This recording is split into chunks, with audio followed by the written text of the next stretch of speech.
जी हाँ दोस्तों, अगर आप चाहते हैं कि हमारे आकाश सीरीज का ऑडियो और वीडियो सबसे पहले सुने तो हमारे चैनल की लाल बटन दबाकर सब्सक्राइब जरूर करें और बेल बटन दबाना न भूलें।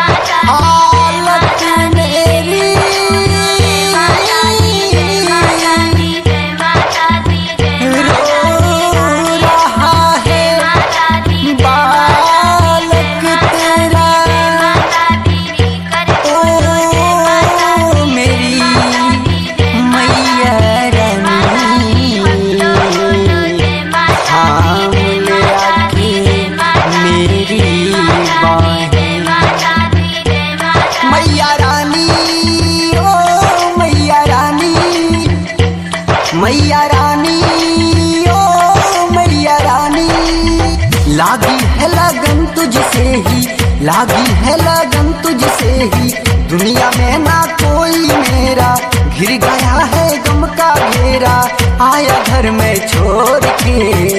ओ मैया रानी, ओ मैया रानी, ओ मैया रानी, ओ मैया रानी, मैया रानी, मैया रानी, ओ मैया रानी।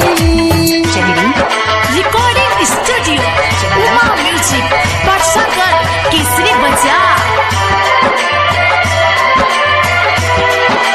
तेरी शक्ति हो तो माता गूंगा भी बोल जाता है, मुरझाया जो फूल हो मैया वो भी खिल जाता है, बेसहारों का ओ माता तू ही एक सहारा है, इस जग में माँ के लिए बेटा ही प्यारा है, बेबस और लाचार हूँ मैया, बेबस और लाचार हूँ मैया, देख ले मुँह मोर के। ओ मैया रानी, ओ मैया रानी, मैया रानी, ओ मैया रानी। आप सुन रहे हैं सिंगर लालू लदान यादव को। गीतकार अनिल जहरीला। तेरे दर पे जो भी आता खाली हाथ न जाता है, देख के मेरी ऐसी हालत चुप बैठी क्यों माता है, मात पिता ना देखा मैंने, कर दो दयानाथ के, रख दो आंचल ओ मोरी मैया इस बेटे के माथ पे, मैया मैया कह के पुकारूं, मैया मैया कह के पुकारूं, रख लेना ता जोड़ के। ओ मैया रानी, ओ मैया रानी, मैया रानी, मैया रानी,